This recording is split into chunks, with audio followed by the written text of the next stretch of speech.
Prophet Muhammad and Abu Bakr followed by Sirah. At that time the Quraysh held a competition with a prize of 100 camels for the person who could surrender the Prophet Muhammad Sallallohu'alaihiwassalam. When news came that a party of 3 was on their way, they were sure it was Muhammad and his companions. Sirah bin Malik bin Jusaym, one of the Quraysh, also wanted to get 100 camels as a prize. But he wanted to get the prize himself. He tricked people into saying that it was not Muhammad. But secretly he told his maid to prepare horses and equipment. When no one saw him, he immediately sped his vehicle to the coast that the person pointed to. Sirah rode a fast horse, so she could catch up with the Prophet Sallallohu'alaihiwassalam's entourage, and the distance was getting closer. The Prophet Sallallohu'alaihiwassalam remained calm, while Abu Bakr, who was sitting on the back of the Prophet's camel, looked worried and kept looking back. After the distance was getting closer, suddenly Sirah's horse fell. The Prophet Sallallohu'alaihiwassalam just kept walking without caring about Sirah, who was chasing him. After successfully approaching again, Sirah prepared her arrows, but again her horse fell, while the Prophet Sallallohu'alaihiwassalam kept walking.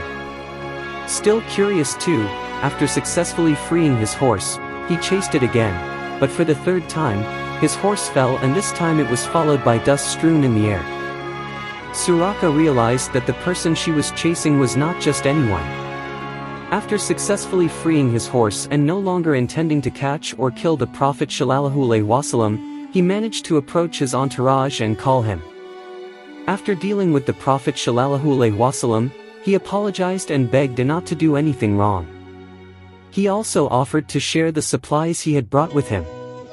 The Prophet Sallallohu'alaihiwassalam forgave him but refused his gift. It's just that he asked to keep his meeting a secret. A moment later the Prophet Sallallohu'alaihiwassalam said to Sirah, "O Sirah, how would you feel if you wore 2 Kisra bracelets?" Kisra bin Hermes? Sirah was stunned and did not understand. Prophet Muhammad Sallallohu'alaihiwassalam smiled at Sirah's expression, but he did not explain further. Then he left him to continue his migration journey. During the caliphate of Umar bin Khattab, Ghanima came from Persia who had been defeated by Muslim troops. Umar remembered the story of the Prophet Sallallohu'alaihiwassalam with Sirah. He was looking for 2 Kisra bracelets among the piles of Ghanima. After being found, Umar called Sirah and said, "Wear these 2 bracelets, go up to the pulpit and raise your hands, then say, 'Glory be to Allah and His Messenger.' Build the Quba Mosque." After traveling 7 days, the Prophet Muhammad and Abu Bakr arrived at Quba, a village located 2 miles south of Medina. He built a mosque and is the first mosque in Islamic history. He stayed in Quba for 4 days. On Friday morning he departed from Quba to Medina. When we arrived at the village of Bani Salim bin Auf, it was time for Friday prayers. The Prophet Muhammad performed Friday prayers there. This is Friday and the first khutbah in Islam. During his stay in Quba, he and his friends consisting of Muhajirs, people who emigrated from Mecca to Medina, and residents of Quba built a mosque called the Quba Mosque. That was the first mosque built by the Prophet and his companions, which was established on the basis of piety to Allah subhanahu wa ta'ala. Meaning, do not pray in the mosque forever.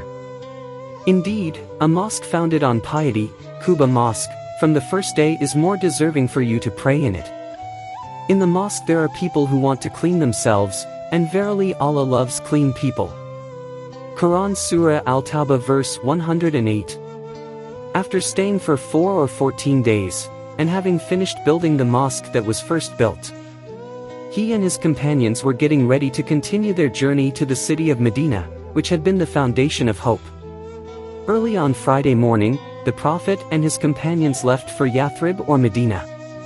Before entering the city of Medina at kilometer 4, he arrived in a valley called Wadi Ranana belonging to the Bani Salim ibn Auf family, where the Prophet and his entourage performed Friday prayers.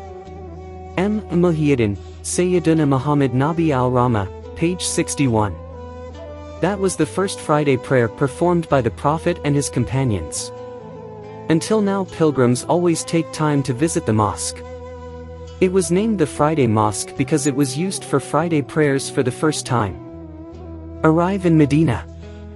Upon the arrival of the Prophet Muhammad Sallallohu'alaihiwassalam in Medina, his first program was to determine the place where the mosque would be built. He let go of his camel and set the place where his camel stopped as a mosque. It turned out that his camel stopped at the land owned by two orphans. So the Prophet Sallallohu'alaihiwassalam asked the two of them to sell their land. But both wanted to give their land as a gift. But the Prophet Sallallohu'alaihiwassalam still wanted to pay 10 dinars for the land. And Abu Bakr handed over the money to both of them. The Prophet Muhammad lived in Abu Ayyub al-Anshari's house until the construction of the Nabawiyah mosque and his residence were completed. All the companions with the Prophet helped build the Nabawiyah mosque, as they did together in the construction of the Quba mosque.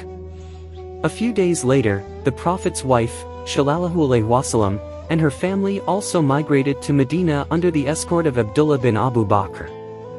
As for his other daughter, Zainab, he was allowed to emigrate to Medina after the Battle of Badr. In Medina, Rasulullah Sallallohu'alaihiwassalam offered a prayer, meaning, "O Allah, bless our fruits, bless our cities, bless our saw, and bless our mud. O Allah, Prophet Ibrahim is your servant and your lover, while I am your servant and prophet. He prays to you for the prosperity of Mecca, and I pray to you for the prosperity of Medina, like Abraham prayed for the city of Mecca." Hadith History of Muslim, 2437.